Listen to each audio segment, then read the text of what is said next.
Hello everyone and welcome back to the channel. In today's video I am going to teach you guys tricks that pro players always do that you are not doing. By the end of this video, if you have learned at least one new thing, you have to show your support by hitting the like button. It will mean a lot to me, and if you are also new to the channel, check out the other guides and tutorials that I have in the channel, and if you like them, you can consider subscribing to the channel. It will help me out a lot. And with all that being said, let us get right into the video. Did you know that there is a slick and quick combo that you can do with these three items in the late game when gold is not an issue? This combo will help you survive even the worst of situations. You all know that Sage's Sanctuary will resurrect the user after 2 seconds, but during the resurrection process, if you already have Destiny pre-bought, you will be able to sell Sage's Sanctuary immediately and get Destiny and further increasing your survival chance. So this is how it works. When you have Destiny pre-bought, when you take damage and when you die, you go into the shop and immediately sell Sage's Sanctuary, and Destiny will appear on the top and it will help you escape dire situations like this one. Now we all know how useful the scoreboard is because it tells you about the gold of the opponents, the equipments that they are buying and their KDA. But did you know that you don't actually need to stop and look at the scoreboard?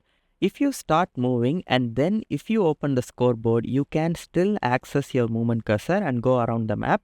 You can also see your character moving behind. But if it's not very clear for you, you can go into settings and layout. There you will find scoreboard transparency. If you reduce the transparency, you will be able to see much clearer while you're also able to look at the scoreboard. This can also be done for the shop. So instead of wasting your time standing around and opening the shop and getting items, set your transparency to low, and when you are walking around doing nothing, open the shop immediately and buy your equipments as you are moving to maximize time efficiency. Now let me teach you guys a cheeky trick that you can do as the assassin, and this trick only works if the enemy is good enough to look at the map. So let us say the enemy marksman concert you.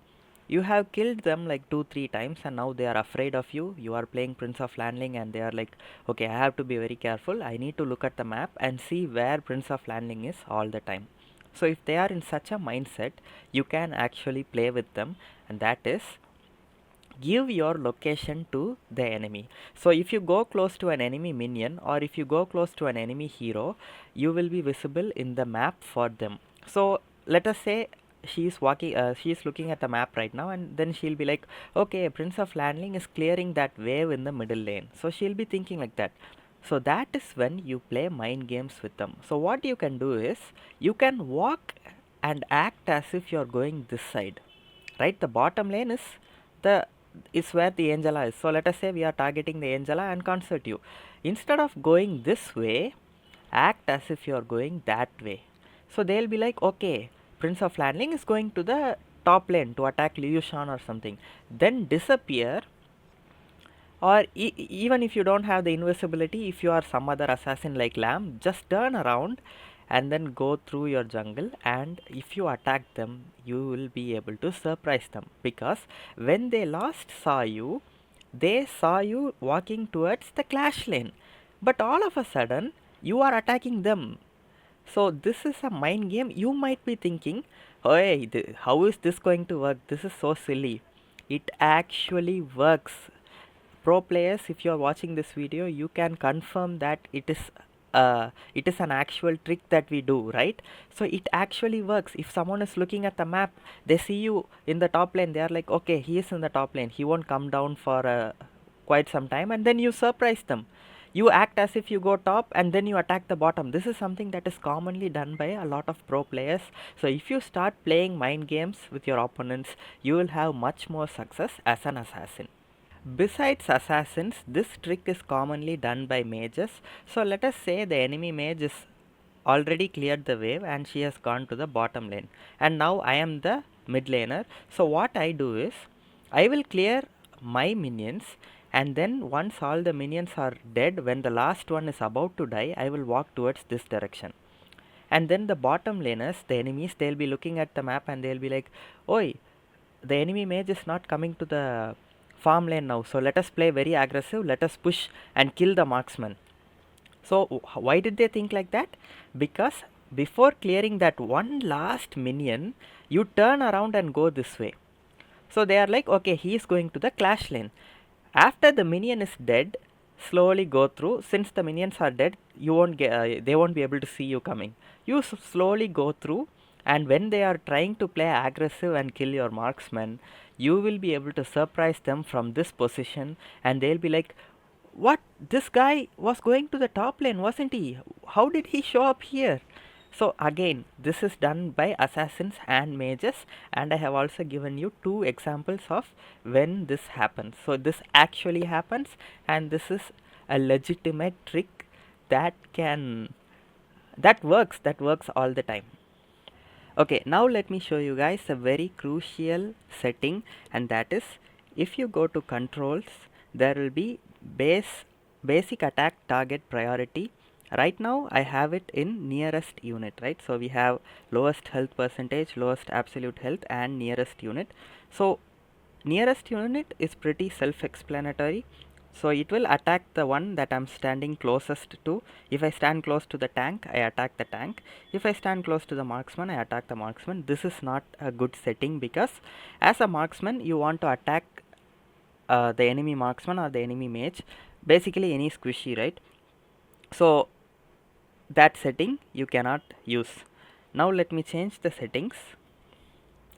So if I change it to lowest health percentage, so right now we have an enemy support and the marksman in front. Who do I want to attack? I want to attack the marksman.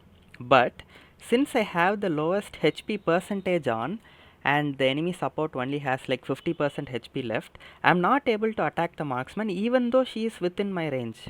So this will be a very big problem when you are trying to prioritize target, because you don't want to attack this support, and what happens if you attack the support? The marksman will kill you. So the best setting is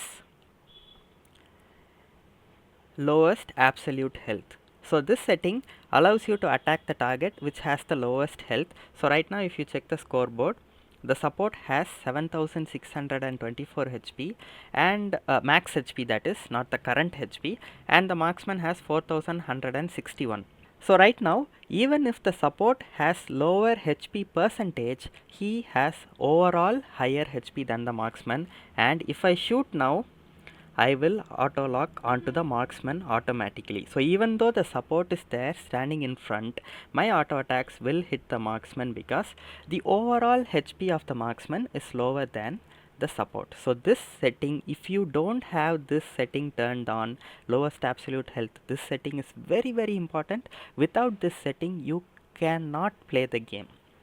Now we all use both of our thumbs to play the game, the right thumb for the abilities and the left one for the movement cursor. So this is a very important trick that you should know. When you are walking and when you are using the movement cursor, you can hold this part of the screen and then drag it around with your right thumb, and you can see all the fights that's happening on the map while at the same time walking with your movement cursor and reaching wherever you want to go. Then if you are attacking a buff or a creep, you can use your left thumb to click on the map and see fights that are happening on the map, simultaneously killing the creep with your right thumb. So basically, when you are jungling or farming some minions, instead of wasting time looking at the minion, you are actually looking at fights that are happening around the map, and you are gathering valuable information. Now what info can you get by looking around the map and looking at the fights? You get to know when the enemies have used their flash. A flash has a cooldown of 120 seconds. So if you are the assassin and if you are jungling and you look at the map and you see a fight happening in the top lane, in the farm lane let us say, and the enemy marksman is using the flash ability to get away, what do you know? For the next 120 seconds, that marksman will not have the flash ability. So what you can do is, next time you attack that marksman, you can confidently attack them, knowing very well that they don't have the flash ability to get away from you. Not only that, you can also gather intel on what are all the abilities the enemies are using. So let us say a very valuable stun ability has been used by the enemy support, and you know it's a very long cooldown. So by the time you get there, you will know for sure that they don't have that ability now, and you can confidently attack. One more info that you can gather by looking around the map like this is, whenever someone is clearing the wave, you'll be looking at that, and you'll be like, and we'll be thinking, what is this guy looking, what is so interesting about that enemy clearing the minion? It's not about that, it's about what the enemy does after clearing. So when they finish clearing, if they start moving towards the mid lane from the clash lane, you know that they are coming to the mid lane. So this is again very important information. So you will be expecting that clash laner to come to the mid lane, and you will play accordingly. So all this valuable information can only be gathered if you use two of your thumbs, and instead of watching the creep that you are killing or watching the minions that you are hitting, look around the map. Whenever you see a bunch of heroes rallying or gathering in one spot, use your thumb. If you are moving around, use your right thumb to drag the screen and look at fights. If you are attacking a creep, use your left thumb to click on the map and see what's happening.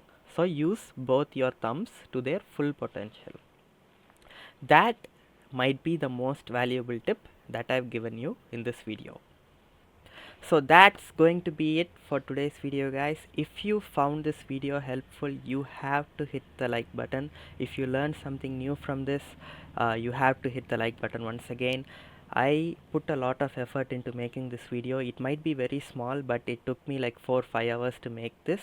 So I would really appreciate it if you can support. Also, if this is your first time in the channel, I have a lot more guides and tutorials that are very detailed when explaining heroes and roles and pretty much anything that is related to Honor of Kings. So check those out as well, and if you are interested in the content and if you find it helpful, you can consider subscribing. It will help me out a lot. And that's going to be it for today's video, guys. I hope you all found this video entertaining and helpful, and if you did, make sure to support me by hitting the like and subscribe button. I hope you all have a really great day, and I'll see you guys in the next video.